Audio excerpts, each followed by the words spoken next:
If you're an introvert like I am, starting a YouTube channel might be the way that gets you out of that fear of being seen.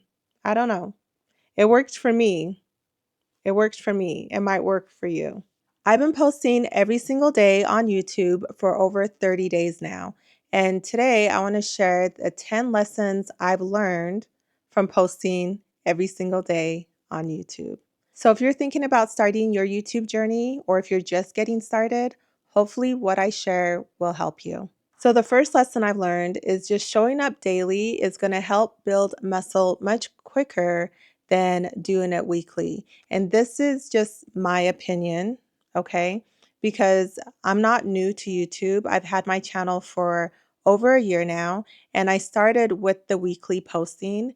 And what I found that I wasn't being consistent with weekly posting.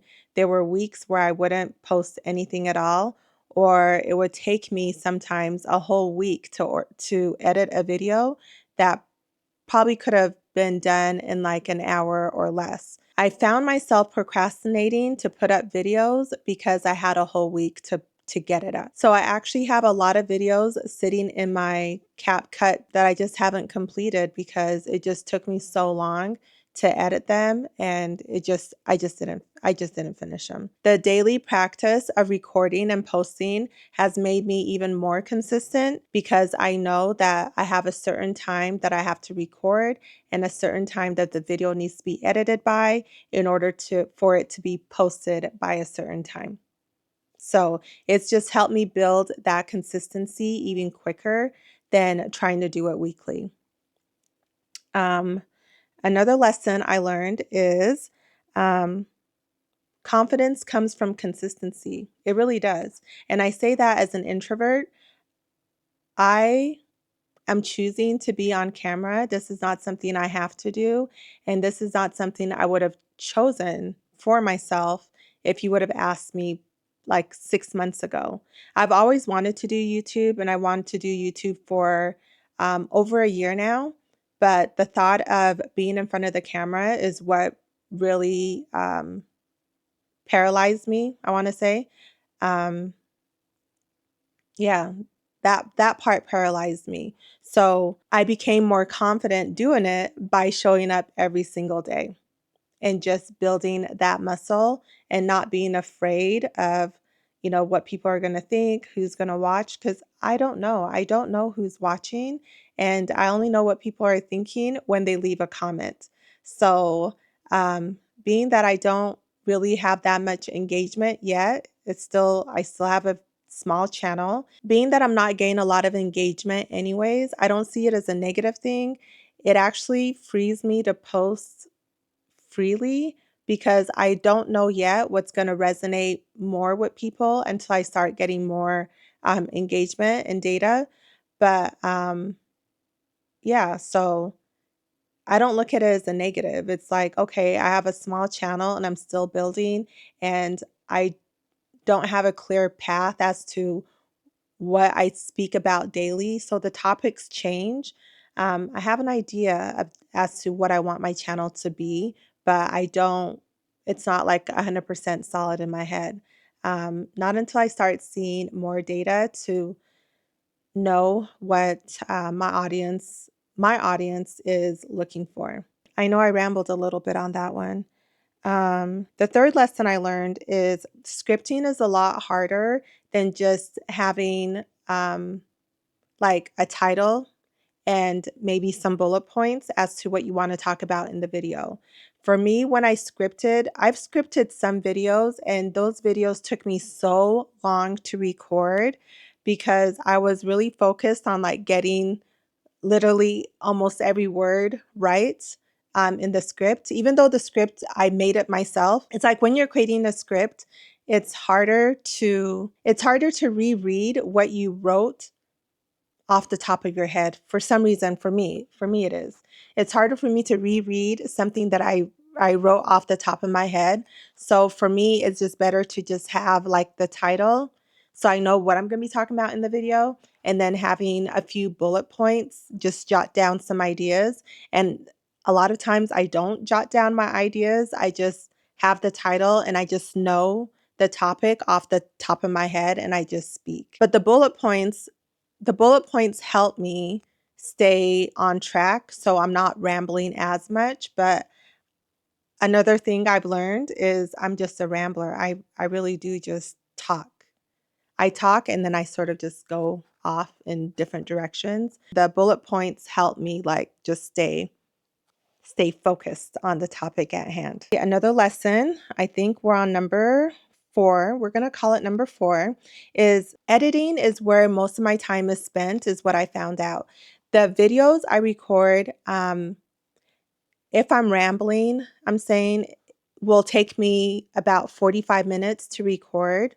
Um, if I'm like focused and knowing what I'm going to be talking about, then it might take me 30 minutes.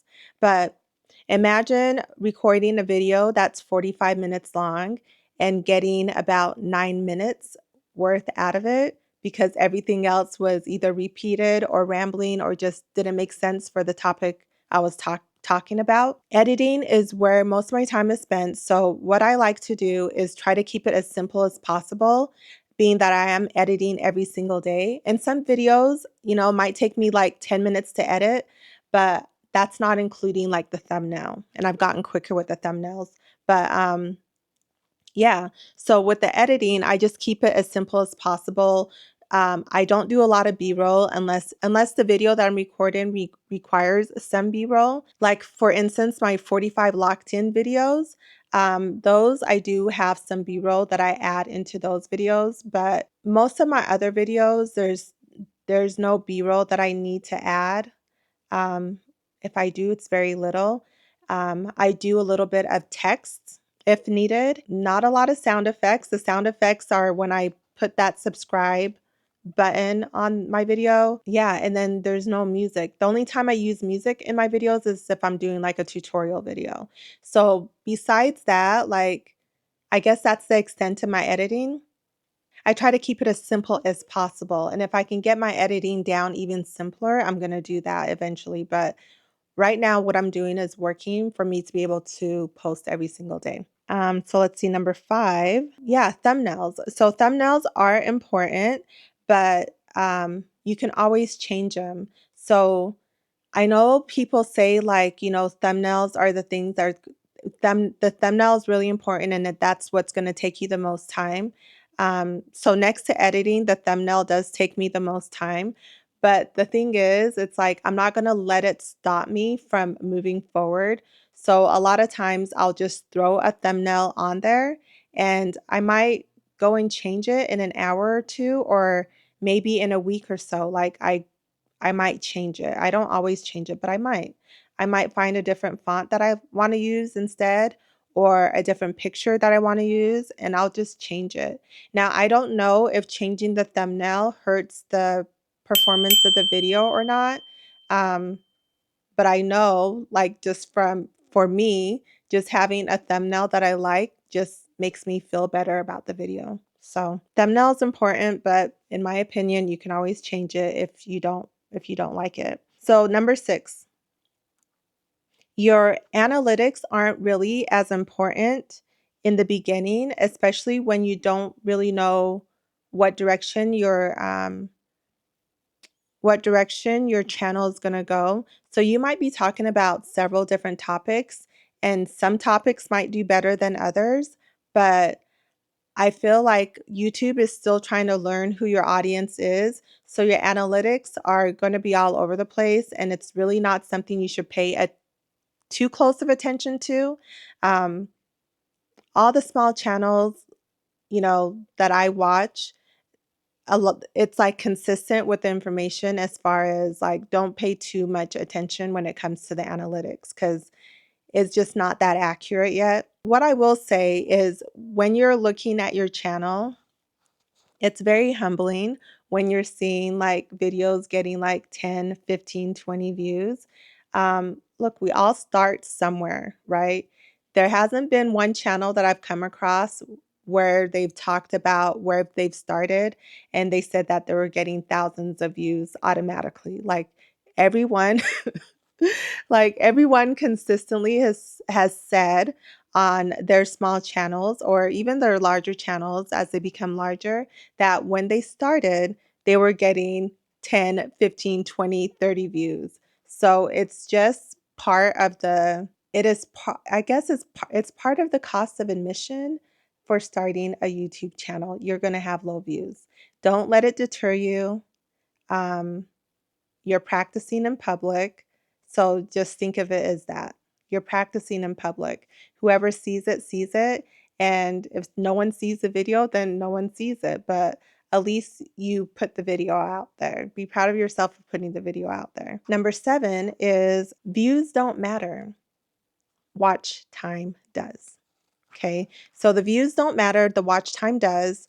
Um, I always thought that the views mattered. That's what YouTube was looking at when there were when it comes to like being part of the uh, monetization program. What I learned is YouTube counts the watch hours, not the views from a video. You have to have 4,000 watch hours in order to get monetized, as well as 1,000 subscribers. So pay attention to how long your videos are being watched. I'm assuming like if you're posting every single day, that by day 60, your analytics should pretty much be telling you where you should be leaning as far as the types of content you should be posting. So I'm going to give myself to day 60 and I'm on day, I want to say 40, 41. I'm past 30. So lesson number 8 is you won't be proud of every single video that you put up, but you should be proud of yourself for being consistent and just showing up and putting the video out. I'm not in love with every single video that I've put out, but at least I can look back and be like, okay, well, I didn't even feel like showing up that day and I still did. You're not going to love every single video you put out there, but think of it like tomorrow you have another chance to put an even better video out. I guess that's another positive thing about daily posting is every single day is another chance to create better content. Lesson number 9 is there's going to be days where you just don't want to do anything. You don't want to show up, you don't want to record, and you don't want to edit, you don't want to post. You just want to chill, right? And on those days, you have to remember why you're even starting in the first place.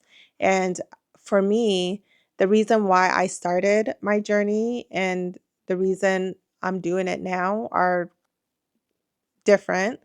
The reason why I started my journey was because I was an introvert and I was just scared to be in front of the camera. That's really why I started, was to get over the fear of being in front of the camera and just get comfortable with being uncomfortable. So I've been able to do that. I'm no longer scared to be in front of the camera. I can't say that there isn't other fears. There is other fears that I have, but talking to the camera is no longer a fear that I have. And like I said, I don't know who's watching unless they're commenting. So that's no longer a fear. But now that I gotten the fear out of the way of being in front of the camera, I'm looking at YouTube as more of a business. Now I want to see if YouTube can create more income streams for me so I can live a life that I truly desire and deserve. I'm not monetized on YouTube yet. I do have over 3,000 watch hours, so I'm not that far. I'm just going to continue showing up every single day. And like I said in a previous video, if there's a day that I miss here and there, it's not a big deal. I'm just going to pick up and continue the next day. So I'm going to fit YouTube into my life. I'm not fitting my life into YouTube.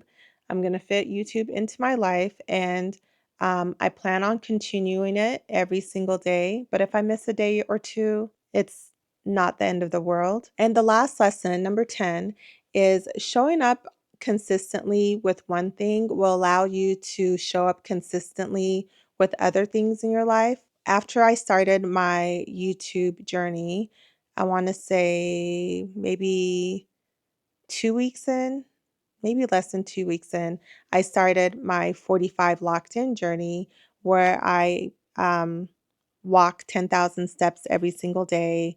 I read 10 pages or listen to an audiobook every single day, nonfiction. I pray, meditate, journal every single day, and I work out 3 days a week and cook all my meals. Being consistent on YouTube every single day has allowed me to be consistent with my life. So all that I've listed has now become like normal for me to be doing every single day as well. So I find that just when you're consistent with one thing, you start being consistent with other things um, much easier. It's much easier to be consistent with other things in your life. I know that being consistent and just showing up every single day, whether it's for yourself or for your business, is always going to pay off. You can't tell me any situation where you were showing up consistently and it didn't pay off in some way. I personally haven't had it happen to me in my life. Every time that I've been consistent with whatever I'm doing, whether it's personal or business, I've always reaped the rewards of that consistency. If you're starting your journey, if you're thinking about starting your journey, I hope this video helped you. And if you're an introvert like I am no longer. I no longer claim my introvertness. If you're an introvert like I am, starting a YouTube channel might be the way that gets you out of that fear of being seen. I don't know. It worked for me. It worked for me. It might work for you. If you're thinking about starting, go ahead and start. If you've already started, I hope this helps you be consistent. Other than that, go do something your future you would be proud of. My name is Amina. Thank you for watching, and I'll see you tomorrow.